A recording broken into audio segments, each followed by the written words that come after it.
Alright, so I'm here today with Benjamin Taylor. We're in Plymouth, Massachusetts, just a couple hours before we're going to do our show in Boston at Yes We See. As part of the Contour Lines project. And Ben is actually here because he's going to do some talks before the concerts and this interview, which is part of a grant that we got with funding that's from the MetLife Creative Connection that's given out through Meet the Composer. So thank you for that. Yeah. And they're actually now called New Music USA. So if you want to look them up, they're an awesome group. So Ben has a pretty neat background in both jazz and classical music and writes a fair amount of electroacoustic pieces. And he is currently a doctoral student at Indiana University, where he's living with his family. Mm-hmm. Maybe you could talk first just a little bit about like how you started getting into music, what you studied when you were younger. Sure. I started playing tenor saxophone in middle school. Yeah, I bet you didn't know that. I didn't. And my dad grew up playing the trumpet, and I remember one day taking the tenor saxophone home on the bus and getting made fun of because no one else could sit with me because the tenor saxophone was like so big. And well, I remember those days. And my dad's trumpet case was so small. And so I thought, I'm going to play trumpet instead of saxophone. And then from then, I played trumpet. So I'm a jazz trumpet player. Played all through school. And also, I guess significant might be that my grandfather, who played just about any instrument with strings, the mandolin, the ukulele, the banjo, guitar, bass, the bass fiddle, as he called it, stand-up bass. That's awesome. He had a little band called the Cornbread Band, and it was, I mean, I was the only one in it under 60. And so I played snare drum for a little while with. Where was this? This was in Virginia. In Virginia. Yeah. And we would play at, oh goodness, people's like 50th wedding anniversaries, that kind of thing. Yeah. Old cowboy songs, Let Me Call You Sweetheart, and that kind of thing. Anyway, and so, but I was playing tenor sax in there sometimes too. I'd take a little solo between verses or whatever. Yeah, so that's some of my early background. And I remember that you did masters at Bowling Green State University. Yeah. Where did you do your undergrad? At Brigham Young. Oh yeah. University in Utah. And what was your major there? Were you performance or composition? I was composition there as well. All my degrees have been in composition. So although I was playing a lot more earlier. Now I'm not in any school ensembles. Right. Yeah. So were you composing in high school then? Like what made you go do a composition degree? Yes. Ever since I was a little kid, I would sit. We had a piano, an upright piano, and before I even started piano lessons, I would just sit down and make stuff up at the piano. And my mom, she liked what I was writing, or what I was making up, I should say. And so she said, "You need to take piano lessons so that you can learn how to write this stuff down." And so that's what got me started in piano lessons, which I remember my very first piece that I wrote down with my piano teacher's help was called Flash, and it was like this. Nice. And anyway, it won the Parent Teacher Association composition contest or something, and I was like, I don't know, 8 years old or something, and that was really exciting. That wow, like other people like my music. And, but honestly, I didn't really write much music in high school, as in like I do now, where I sit down and I write down music. I played in a ska band, I played bass, and me and the lead guitarist wrote all the songs for that, including the horn line stuff. I don't know if you're familiar with ska music. Yeah, a little bit, yeah. Tenor saxophone, trombone, trumpet. Plenty of horn lines, yeah. Yeah, but very little of that was like sitting down writing music. It was more jamming in the moment and coming up with the music like that. Sorry, I forgot where we were going with that. I'm just trying to get a feel of your musical background. Yeah. Well, and so that got me into composing, is that I like to create music, and I like to create create musical expression. Earlier today on the car ride here, we were talking about sort of like the academic atmosphere of music creation, where you're sort of studying at a school and everything you do ends up getting performed for other students of the school rather than a general audience. Yeah. And you were sort of expressing that you're interested in sort of getting back to playing this more generalized and just having an audience that wants to be there to hear music and involved in the degree program that you're in. But is that kind of driving back towards like your like ska band roots? Just maybe. I hadn't really thought of it like that. But yes, music for me has always been having fun, and it still is, even in the academic environment. Usually. Yeah. At least I try to make it so. Hopefully it's fun. Yeah. In addition to being a real study of music. But I hadn't thought of that like that. But yes, I do feel strongly that... When's the last time you've done something like that? It's like... that's like non-art music? I guess, I don't know. I don't know what exactly I'm driving at, but you said like at Bowling Green you used to do sort of improv sessions with some friends. Yeah. Yeah, I have a couple of outlets for that kind of thing. I was part of an ensemble called Entropy Ensemble. It was a quartet, and we would play at the library and at little cafes and artsy places around town. And they were usually sets of structured improv pieces, like something that we would have kind of structured beforehand, and then sometimes just completely free improv.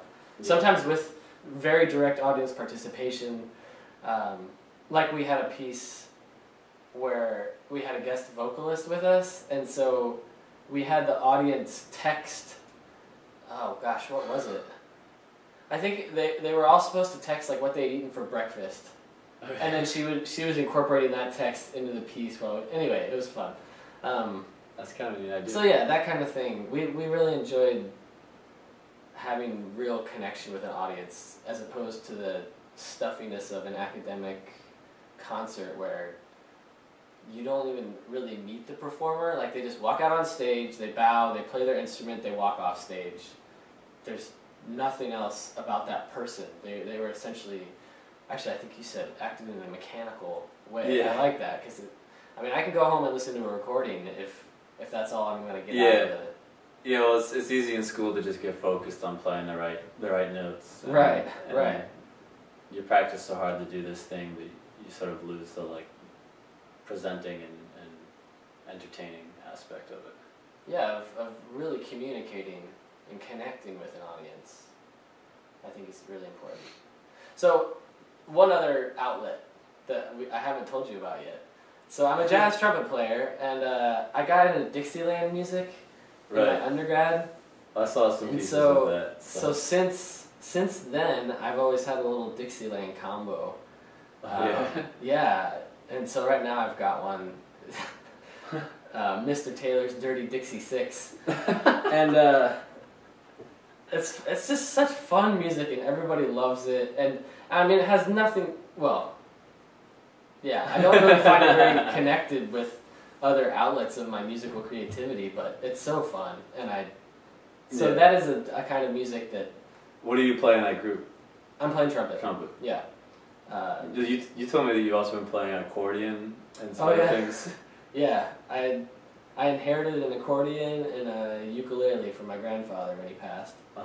And yes, of course I played ukulele way back when too in the cornbread band, because you'd play a little bit of everything. But the accordion I hadn't really played before, but it's been really fun to learn. So I've written a couple pieces for some really quirky instrumentation. Yeah. Like I just wrote a piece for soprano voice, pitch pipe, and accordion. And that worked really well. Anyway, So I didn't That's know cool. any other accordionists, so I played the accordion part. Yeah. Anyway, came off well. That's cool. I enjoy playing lots of different instruments in lots of settings. For sure. When you're writing music, how do you tend to like sit down and start writing? Where do you work and what tools do you use? I like to improvise. On trumpet? No, usually. Well, yes, I like to improvise the trumpet, but not as a compositional outlet. No, generally I sit down.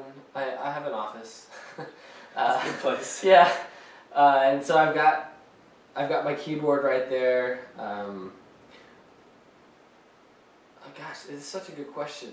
At different stages in the process, it's different. So at the very beginning, I don't even need a piano. I usually just sit down and try to make connections with any thoughts of.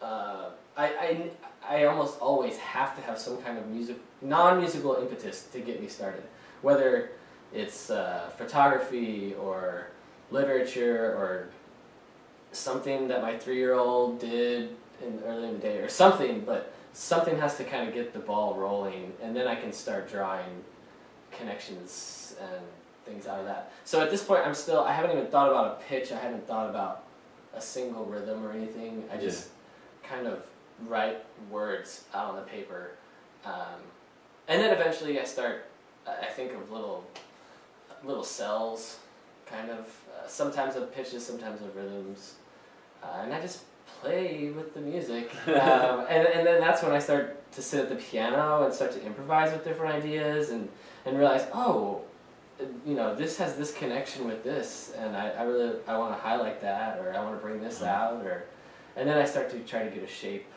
a feel for the shape of what material feels like it should go first, or what material feels like it could lead me to a big climax, or how am I going to end this? What material feels like it could end a piece, or how does it feel trying to end a piece?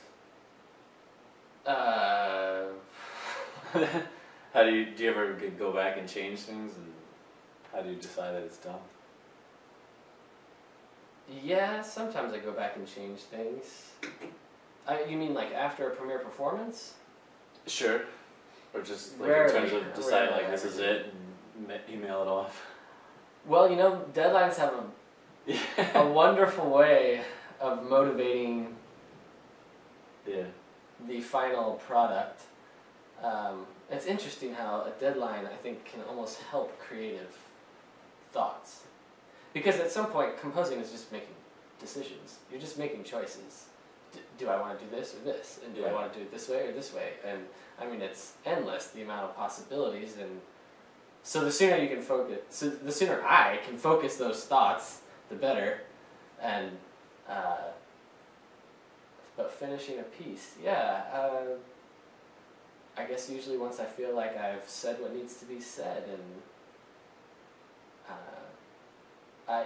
the musical material certainly dictates that kind of thing. Mm-hmm. Although sometimes I'll have preconceived ideas like, okay, I want it to be about 7 minutes, and I know I want it to be really frenetic and aggressive or something. Yeah. And so usually those thoughts will guide the construction of the piece. Yeah. I try not to miss, especially if I've already told somebody the piece is going to be 8 minutes. I don't want to give them like a 12-minute piece. I'd rather write another piece than give them what I told them I'd give them, if that makes sense. Yeah. Yeah. Anyway, sorry. Yeah. Well, you had mentioned writing based on photography or other inputs, and that was something that I noticed looking through your website. There was a lot of pieces. Yeah. That's right. Were the ones at Which Point and Leap were two pieces that specifically have images sort of inspired by, and then Shipbreaking, the piece you wrote for my consortium that we're doing tonight, was based on photography. Sort of photography of real events that are also inspiring. But how is that something that you've come to use? Is it I guess the way you described it now, it's not really based around imagery, but just sort of like a kernel that starts you going. Yeah, well, in all of these cases, it's been some type of, let's see, have they all been photos? Leap was a photo of a guy suspended in midair, jumping over a haystack. Yeah. Really. At which point was like a droplet. Yeah, that's right. Image. The water drop, and then Shipbreaking was is a photo. Yeah. Of ships being broken apart in Surprisingly. Bangladesh. Yeah, so they've all been photographs, and they've all been things that, like, exploring some angle of something that I'd never thought about or considered. Like, I had never heard of this idea of shipbreaking. Yeah, well, maybe we should describe that. Yeah. Because people don't know. Okay. So it's the photographer was Bertinsky. Yeah. Is his name, and Edward Bertinsky. Yeah, and basically there's this area in Bangladesh. Was it Chittagong? Chittagong, I think. And they have a huge industry there where most large ships are brought to be disassembled and sold as scrap or recycled in whatever way. Yeah. And it's just basically done by a bunch of people with blowtorches and just raw effort. Yeah. There's no mechanics to it, and it's sloppy and dangerous and socially questionable. Right. But when you came to me with the imagery, you said you were inspired by like sort of the expression of power and this sort of monumental task accomplished by small things. Yeah, honestly, when I first, I read, gosh, what was the name of the guy's book? There was like an investigative reporter that went over there and wrote a book all about his experience there, because the country, of course, doesn't want people in there interviewing and taking pictures, and because it's kind of a political. Yeah, it doesn't look good. Yeah. But anyway, this reporter wrote a book, and he talked all about the whole process, and just the fact that you just drive this what was a perfectly good boat, you run it up on the beach as far as you possibly can, and it happens to be that beach happens to be really good for like it looks like boats. super shallow. Yeah, and so on high tide you can bring the boat in, and then it'll sort of be beach as the water comes up. Yeah, and then guys with blowtorches just get on the boat essentially and cut it up into these huge pieces, which then fall over into the water, and then somebody else cuts that into smaller pieces, and then eventually you've just got these big planks of metal that it takes like 20 guys to lift up one sheet on their shoulders, and then they bring it over to the trucks, and they even have a cantor, who gets paid more than the average worker, and he stands in the back of the group and like sings this rhythmic kind of chant so that they all step together, because if somebody slipped or didn't, step correctly, it could offset the balance, and somebody could get killed when that 2-ton plank fell crooked or something. So anyway, I couldn't believe. I thought that this was being done with cranes and massive. And it's absurd. And it's like the biggest oil vessels you can imagine is what's being done. It's not just like a smaller shipping vessel. No, these aren't little rowboats. These are they're cruise absurdly liners big. and it was amazing.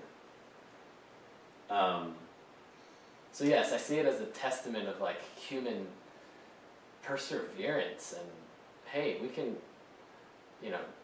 taking this more broadly, we as a people, and even you and I, anyone, we can surmount the problems that we have, whatever formidable task it seems like is at hand. We have the raw power within us. Mm-hmm. Yeah. And now I certainly feel like there's a relationship with a divine entity. Yes, I'm a Christian, and that stems from my religious background as well. But even in this way, the fact of the power of will and or faith or whatever. But, yeah. Does that play like a broader role in the music you like to write? Well,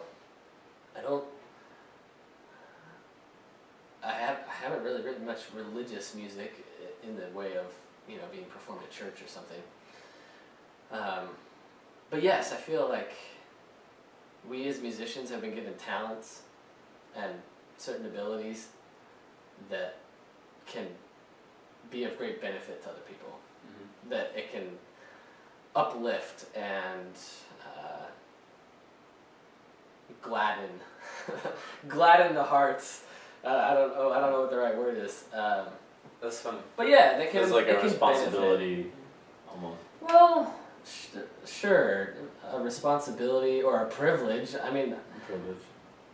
Yeah, if I can find a way to make a living and write music, that's kind of be, a dream. Yeah, I mean, it's gonna be so wonderful, and I'm starting to get there. Yeah. But yeah. One other thing I wanted to ask about was your family. It's sort of something that you make a point to share on your website, and so I was wondering if that plays it's a role. Before I'm a composer, I'm a father and a husband. Having kids is awesome. And yeah, certainly it comes into my music. In fact, while I was writing my master's thesis, which is, we've referred to that piece, at which point my little 3-year-old son came into my office, and he just came over to the piano because I was playing the piano, and he played, like I had just played this big climactic chord that I was testing out different voicings for, and he came in and just played this thing on the top, and it sounded great and that made it into the piece. Yeah. So yeah, occasionally, you know, I'm. So what type of commission does he get? Yeah, right. 0.5%. Right. Of whatever royalties come from that piece. You can go to his college fund or something. Mm-hmm. Those notes put you through college. Yeah. But it ended up being quite an important motive in the piece. I used it several times. That's funny. Yeah. And I was gonna ask like how much of a real role they play, but that's pretty exact. That's a definite example. But otherwise, in fact, we mentioned this a minute ago. Whenever people find out, what, you have kids and you're doing a doctoral program, like, how do you have time for anything? Yeah. And I always, because I've thought a lot about that, I feel really strongly that it's only a benefit to having a supportive wife, your best friend there, and having wonderful children that aren't perfect or anything. And yes, sometimes I don't get as much sleep as I would like. Yeah. But overall, I feel like when I sit down to write music or play music, it just seems like I'm more focused and invested in it. And partly I think it's because I know that, okay, I've got 3 hours and I've got to orchestrate this passage, and then I get to go play in the dirt with Jack with his cars. Yeah. You know, I don't know, there's something... Well, it's funny, I kind of feel like nowadays I tend to have, like, too much of all my time is spent on music, or like I'm just working on this one music project. Yeah. And then it's not as refreshing as having a variety of things. And so the brain definitely works in a different way when you can go and do some other thing. Yeah, I agree. And come back to what you're doing. It definitely makes you sort of sharper, or gives you other perspectives, or refreshes you. Mm-hmm. I totally agree. Yeah. And I guess family can be one of those refreshers. Mm-hmm. Am I allowed to ask a question? Yeah. You might be the first to do it, but I was thinking about it actually 2 weeks ago. I was thinking, no one's ever asked me questions back. Oh, okay. Well, I was just wondering, what else? So you don't have a family. You have I have no family. I mean, you're not all alone. Sorry. Here we are at your parents' house. I'm not married, and I don't have kids. So what do you do to like unwind? I mean, I go play in the dirt with cars, or work in the garden, or what do I do with my boys? But anyway, what do you like to do? Well, I found it kind of changing recently. I mean, I'm still like figuring out this phase where I'm out of school, living in New York, and trying to make money, and like the first reaction when you're in that realm is sort of to constantly be trying to make survive. Like, Yeah. Just like it's like I gotta spend tonight finding like some freelance gigs or do some other stuff. So now I'm at a stage where I'm like noticeably spending time on relaxing, but for me I usually tend to spend time relaxing. Like when I get back from work, I really enjoy like having dinner and watching something on Netflix.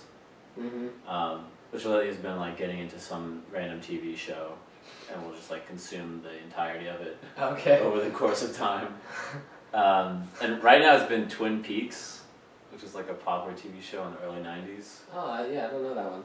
And it's of course I don't know much. it's weird. It's not that great, but it but it's kind of the fun. purpose of relaxing.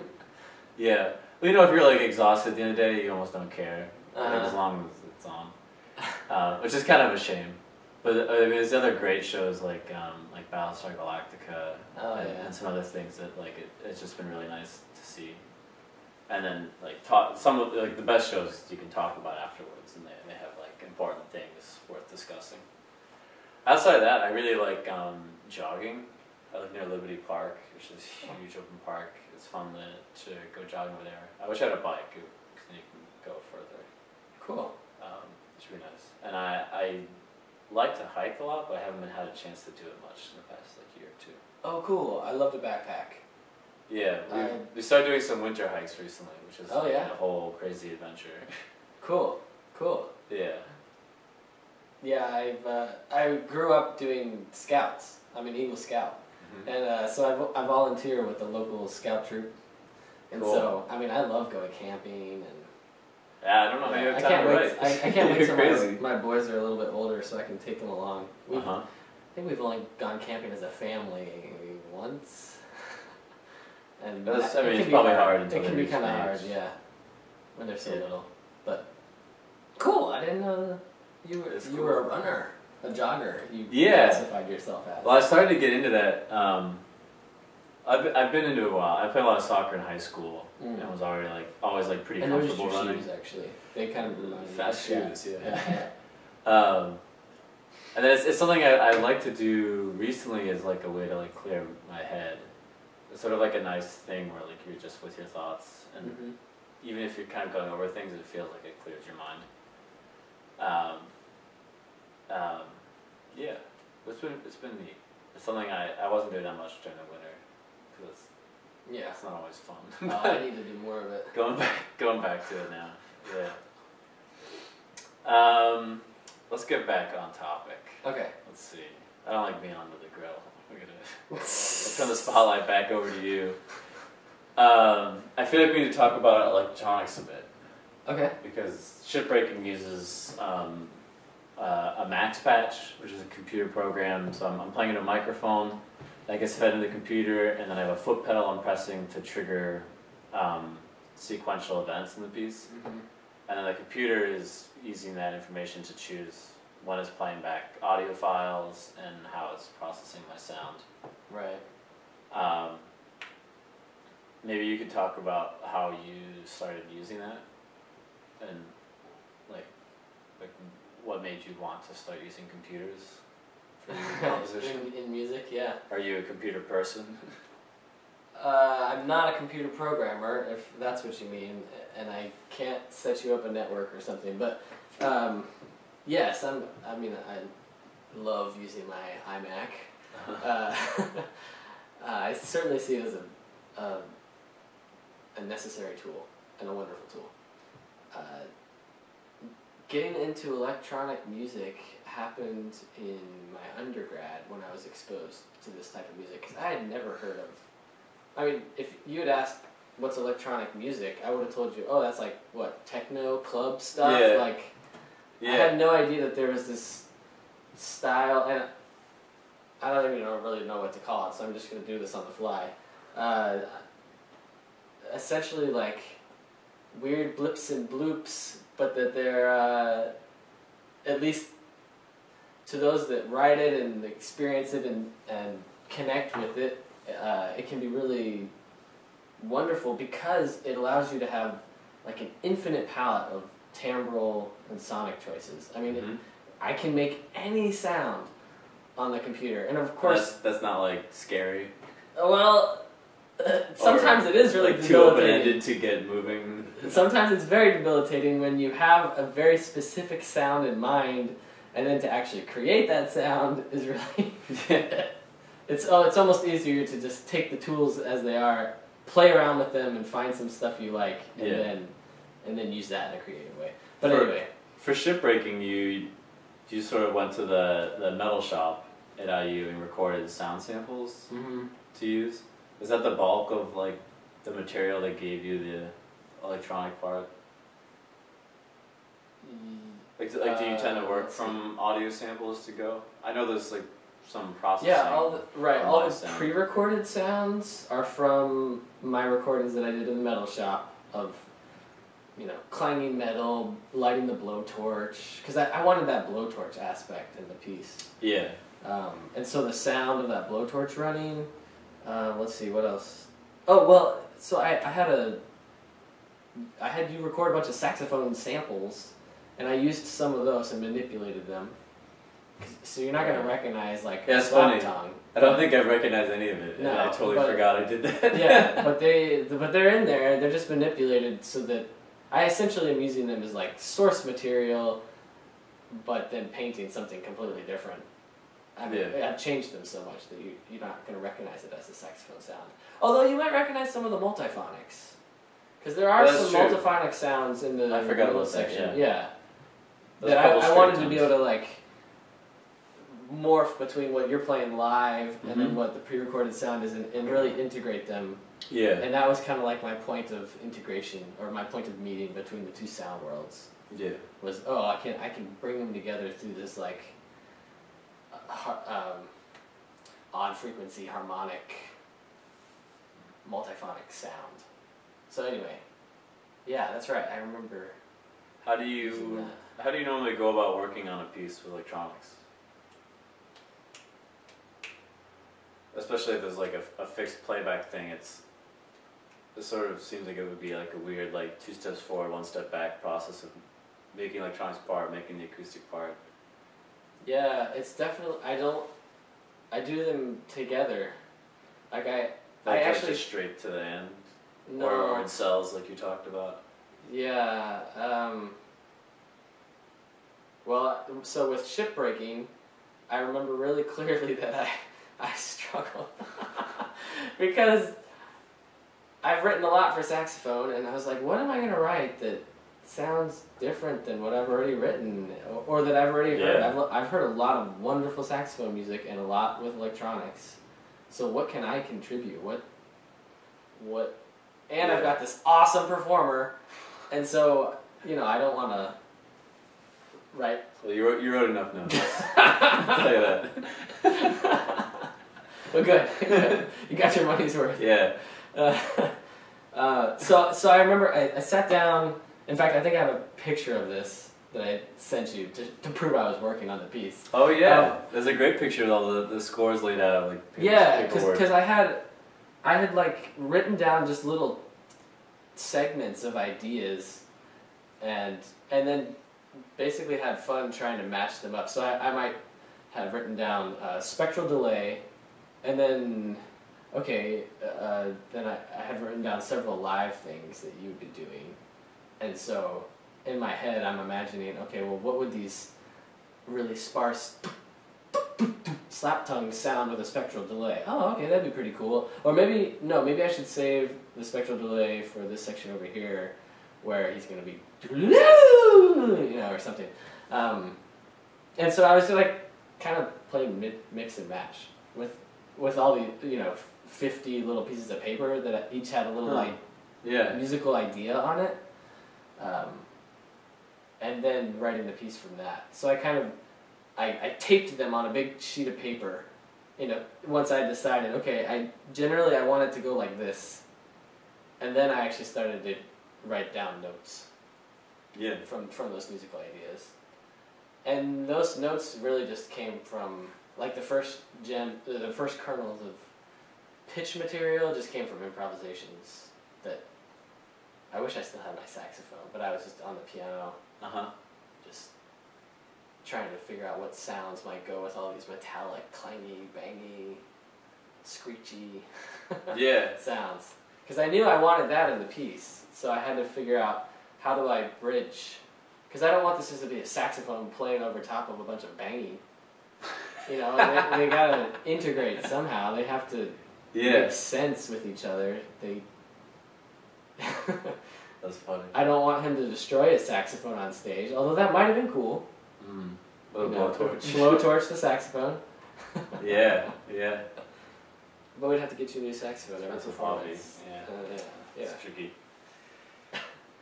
Make your tenor an alto. Is it hard to write something like a spectral delay, where it's sort of really specific to the instrument without having the instrument there? Are there things like you're not quite sure what it's gonna? Yeah, sometimes. But that's why I try to work with somebody like you. As soon as I get samples from you or from another player, then I can feed it into the delay and see exactly what it's going to sound like. So that's why I was asking, I think several times I sent you material and I was like, hey, how does this all look, and can you play some of it and send it back to me? Yeah. Because then I can take it and I can run it into I can say, okay, let me try it with a stereo delay and a little bit of reverb, or a little bit of transposition, or a little flanger, and I can just experiment and then find, oh, okay, I like this. So that's cool. That's it's been a great. constant process like that, though. Developing material and then finding where it's going to fit in. Anyway, you don't care about all that. It's just a piece of music. It's fun. Just play it. Yeah. Just play it. Got it. Just play it. That's cool. We should probably wrap things up. There's a couple questions I asked that I've asked everyone I've interviewed so far, but we didn't really get to. Okay. Let's hit up two of them before we finish. One is about how you identify yourself. So I like to ask composers if they identify locally, nationally, or globally. And some people were born in other countries, and the question's a little bit more applicable. But in your case, you grew up in Virginia, and then Connecticut, and then you lived in Tennessee. In Tennessee, and then Utah. You were at Utah, and Ohio, and then Ohio, and now Indiana. Yeah. Wow. I didn't even. Whew. So do you? Just as a person, do you sort of associate yourself with a particular area where you've lived that you enjoyed, or as a composer, do you feel American or Midwest-ish? No, I don't really feel. Well, yeah, okay, I'm American, yes, for sure, and if people ask where I'm from, I definitely say I'm from Virginia, because that's where I grew up. I spent the most time, and I still, since my folks live there, it's still kind of like that's home. But whether my music relates to like my musical identity, I've never really thought about that very much. In terms of a location, anyway. Yeah, I don't expect everyone to have an answer. Yeah. I certainly am inspired by lots of the great American composers. I was just listening to Copland's Third Symphony, and that. But I'm also inspired just as much by foreign composers. So I don't know. Well, it's a question that isn't always meaningful with Yeah. today's sort of interconnected global Right. relations. Well, you just mentioned Aaron Copland. Are there any particular composers that you feel like connected to in the way you like to write? Yeah. In the Western art music tradition, or otherwise, or any of the above? In anything? I mean, I know you like Dixieland music. Yeah, I mean, it's so varied, but... It's sort of an overwhelming question. Yeah. I don't always expect people to have a particular answer for you, but it's sometimes interesting just to know if you don't have a particular answer, or you do have a very particular answer. No, I don't have a very particular answer, but I could I can't tell you. I mean, some of the recent CDs in my CD player. That's always a good question. Yeah. What are you listening to right now? All American Rejects. Okay. You ever heard of that band? Like from the what, late 90s or something? Yeah, the 90s. And let's see. Gosh, Stephen Stuckey's piece, his Concerto for Orchestra. I've been looking at a bunch. I like that piece. Johann Mij. He wrote a big Lord of the Rings suite, and then now he's got a Big Apple Symphony. Yeah, based on his experience in New York. I've enjoyed looking at a bunch of his music. I like listening. Now, but that's more like study. I don't listen to Stuckey or Mij in the car while I'm driving. Yeah, but okay, there's a quick cross section, I guess. Yes. No, that's cool. Yeah. I liked Schwantner would definitely be another one. Yeah. Yeah. Cool. If you even know his music. I've heard Schwanner's music a couple years ago, but didn't listen to a lot of it. Johann Mij I loved in high school. I remember hearing that Lord of the Rings thing. I thought it was awesome, and then like couldn't find it for the longest time. Sort of pre-internet era. And then I remember like finding it in some CD shop. I was like, I have to have this. I have to buy this right now. Yeah, I remember playing that piece in like all-state band or something. It was pretty cool. Yeah. For me, it was that, and then it was Charles Mingus recording. He had this like large-scale piece called Epitaph. It was like 16 pieces, sort of attack a. I don't know what piece that is. It's like a. But I love Mingus. It's like a half-finished thing. This is the Mingus big band, right? Or is it? This might not be his big band. Okay. It was like after he died, I think his wife took over a lot of handlings for his music and sort of managing his estate, or might not have been his wife. But I think he had this like mostly finished piece idea called Epitaph. It was like a whole concert with lots of different pieces of his, but like specified like this player's alto 1, this player's alto 2. Oh, huh. Like very particular sounds picked out and particular solos kind of specified in styles. And his music's awesome. And so I remember for the longest time looking for recording this thing Epitaph. It's like 2 CDs long. It's pretty crazy. That's cool. His big band's unbelievable. Yeah. Oh yeah. It's completely unbelievable. Yeah. Yeah. One final question.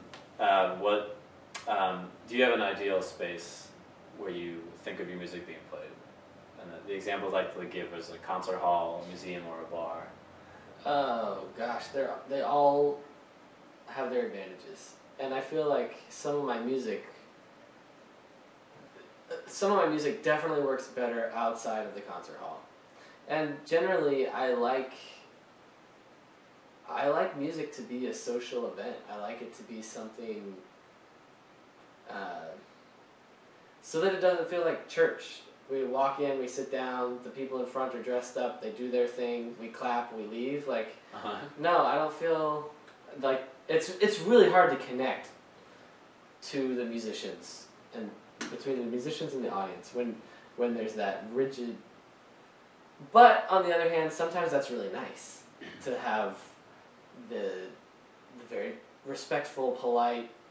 Yeah. We can hear everything. We can really focus on the music. So I feel like there are advantages to both, and I continue to write music that is performed in the concert hall. Yeah. But, but more and more, I just had a recent performance in the Bishop, which is a bar in Bloomington. And there were only, I don't know, 25, 30 people there, but it felt so good to be in a space like that where people were there because they wanted to be there. They chose to be there. It wasn't their grade. It wasn't a requirement. And so many concerts are like that, at least in the academy. And so yes, I try to get away from that. And I enjoy getting away from that. Yeah. Yeah. Well, tonight we'll be in an art gallery. Yeah. And That'll so be things cool. like this are definitely. Well, and I was playing in a bunch of cafes in the library, and Mm-hmm. yeah, so I enjoy alternative venues. I think they're a good way to connect with people that wouldn't normally come to a concert hall anyway, Yeah. and feel much more comfortable and more connected by not having a stage and a podium and tuxedos. Mm-hmm. And, yeah. Cool. Yeah. Great. So, all the above. Let's do it. Yeah. Thanks for writing the piece Yeah. and for giving me your whole day and then tomorrow sure. to be here. Sure. Thanks.